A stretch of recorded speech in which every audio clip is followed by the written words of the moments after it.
喺好多人睇嚟，食鹽只不過係提供鹹味嘅調料。對懂啲化學知識嘅朋友嚟講，食鹽只不過係淥飯啦。然而咧，食鹽對我哋身體又係非常重要㗎。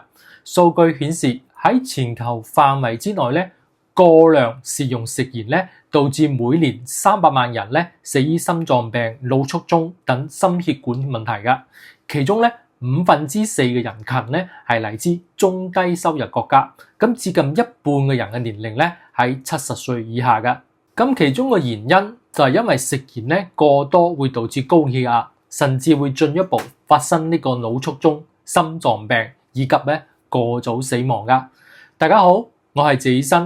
呢一期嘅影片咧，我哋嚟講講食鹽。咁食鹽咧，從中醫嘅角度嚟講，就係中醫5味中嘅鹹味。鹹味咧係我哋每日咧都離唔開嘅味道。咁中醫認為鹹味有軟堅散結嘅作用。打個比喻嚟講，醃鹹菜就係將菜曬乾，然之後咧用水浸咗一段時間，再放入咧以鹽為主嘅調料，密封醃製1個月就得啦。咁呢其中嘅原理就係利用鹹味嘅軟堅散結作用，將硬嘅大頭菜而軟化變脆嘅。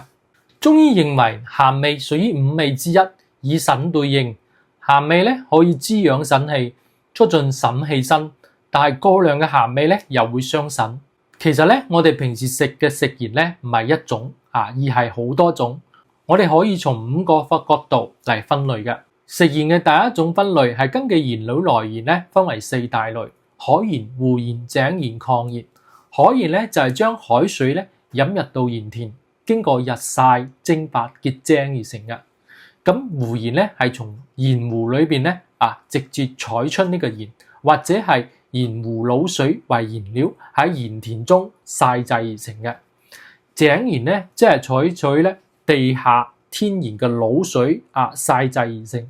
另外咧，曾經嘅海水因為地質運動咧變成陸地上嘅鹹水，咁經過長期嘅蒸發，含鹽物質咧結晶形成咗呢個岩石狀礦層，呢個就係礦鹽。咁食鹽嘅第二種分類咧係根據係咪純化處理，分為呢個粗鹽或者係細鹽。咁食鹽原料咧經過純化處理咧，成為雜質少、顆粒細嘅細鹽，同時咧都稱為精製鹽。咁未經純化嘅就係雜質多、顆粒大嘅粗鹽。其實咧呢裏面嘅雜質主要係礦物質。同樣由於呢個原因，我哋粗鹽咧比細鹽咧含有更多嘅鎂啊、鎘啊、鈣啊等等呢啲礦物質。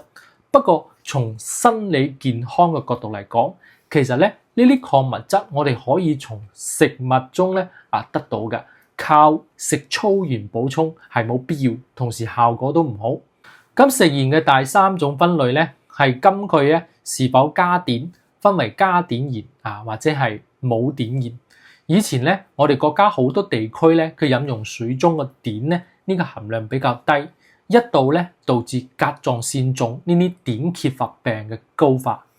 咁為咗積極預防呢個問題，1995年開始咧採取食鹽加碘措施，人為添加碘酸鉀碘化鉀或者係海藻碘，一般係咧每1000克食鹽裏邊咧含有碘21毫克至33毫克噶。咁食鹽嘅第4種分類咧係根據咧係咪有加調味成分，可以分為調味鹽或者係非調味鹽。咁調味鹽咧即係喺食鹽之中咧添加動植物調味成分嘅產品。咁大家熟悉嘅花椒鹽、辣椒鹽、芝麻鹽都係屬於呢種調味鹽嚟噶。咁食鹽嘅第5種分類咧係根據係咪加氯化鎘可以分為咧低鈉嘅鹽或者係咧普通鹽。咁我哋鈉嘅攝入過多咧就會導致我哋血壓升高而保證呢個鎘嘅充足咧係嚟於我哋嚟預防高血壓、保護心腦血管嘅。於是咧呢個低鈉鹽咧就產生啦。咁普通嘅細鹽，佢嘅氯化鈉含量咧，一般係唔少於97%嘅。咁低鈉鹽咧，淨係得70%至90%嘅氯化鈉啫，其他嘅10%至30%係為氯化鎘嘅，特別適合一啲口味重嘅血壓高嘅中老年人，或者係高血壓、高危人群食用嘅。咁有啲朋友問謝醫生啊，我哋正常人食嘅低鈉鹽會唔會傷害到我哋嘅健康呢？其實咧，低鈉鹽咧係以碘鹽為原料，從而改善我哋體內咧鈉鎘嘅平衡狀態，預防高血壓嘅。但係咧，我哋低鈉鹽咧同普通食鹽相比咧，低鈉鹽嘅顯著特點就係鈉嘅含量減少，鎘嘅含量增多。咁鎘咧喺我哋人體咧係可以通過擴張血管，降低呢個血管阻力，增加呢個尿鈉嘅排泄嚟抵抗我哋高鈉嘅升血壓作用噶。同時咧，我哋食用低鈉鹽咧可以咧減少鈉嘅攝入，從而咧減少得高血壓、心腦血管疾病嘅風險。所以對於高血壓嘅朋友嚟講，由於高鈉同埋低鎘嘅攝入咧，都係我哋血壓升高以及發生腦卒中、心臟病嘅風險相關。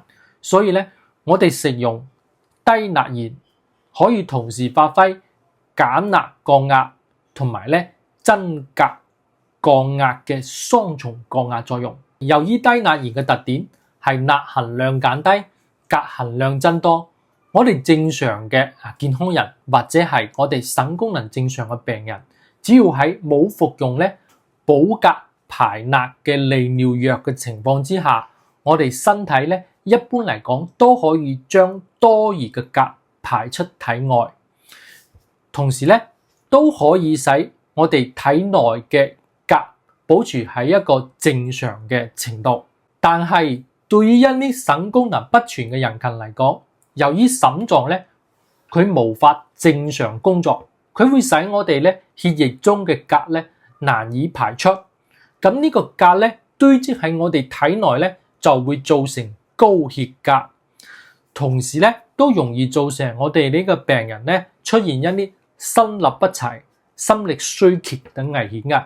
另外，對於正常人嚟講，即使係服用呢個低鈉鹽，都要控制攝入量，因為咧我哋對呢啲腎功能不全以及服用咧補鎘類利尿藥嘅一啲特定藥物嘅人群嚟講，我哋長期服用呢個低鈉鹽都可能會導致呢個高鎘血症嘅，係有危險嘅。所以咧我哋係喺醫生嘅指導下咧先食用呢個低鈉鹽。又有朋友問謝醫生，食鹽嘅抗結劑壓鐵氰化鎘係咪有毒？咁其實咧壓鐵氰化鎘佢係用嚟避免呢個食鹽咧吸潮結塊嘅。咁一般嚟講，我哋細鹽咧係容易結塊，所以咧佢一般嚟講都會添加一啲抗結劑。咁大顆粒嘅鹽咧就唔會添加。從分子層面嚟睇，我哋亞鐵氰化鎘嘅氰根同埋亞鐵咧，佢呢個係緊密結合嘅。一般嚟講，即使經過高溫嘅油炸或者係爆炒，都唔會分離出氰根。咁動物實驗中顯示咧，呢個亞鐵氰化鎘嘅口服劑量咧，即使達到每千克體重時25毫克嘅含量嘅時候咧，動物咧都唔會出現好嚴重嘅不良反應。國際食品添加劑聯合專家委員會喺制定安全標準嘅時候咧，都將安全上限咧定為咧每千克體重為0.02毫克嘅，即係一個70千克嘅人，只要每日咧食少於1.75毫克嘅含量就係安全嘅。咁按照呢個標準嚟講，我哋合格食鹽嘅亞鐵氰化鎘，佢企離呢個安全上限係比較遠嘅。從理論嘅角度嚟講係安全嘅。另外咧，常見嘅抗結劑咧，仲有咧檸檬酸鐵胺或者係咧硅酸鈣或者係呢個二氧化硅嘅。不過咧，市場上咧仲有好多食鹽係唔添加呢個抗結劑嘅。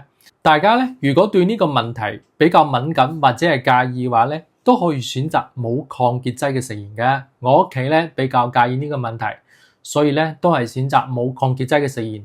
但係我重申，即使係有抗結劑嘅食鹽，市面上合格嘅食鹽都係安全嘅。大家唔好過分擔心。這醫生提醒大家，一般講鹽嘅，只要係提供鹹味啫。不管乜嘢鹽都要限量。咁對於健康嘅人嚟講咧，我哋每日咧淨係食6克鹽咧，無論係碘鹽或者係低鈉鹽，一般嚟講都唔會有好大問題嘅。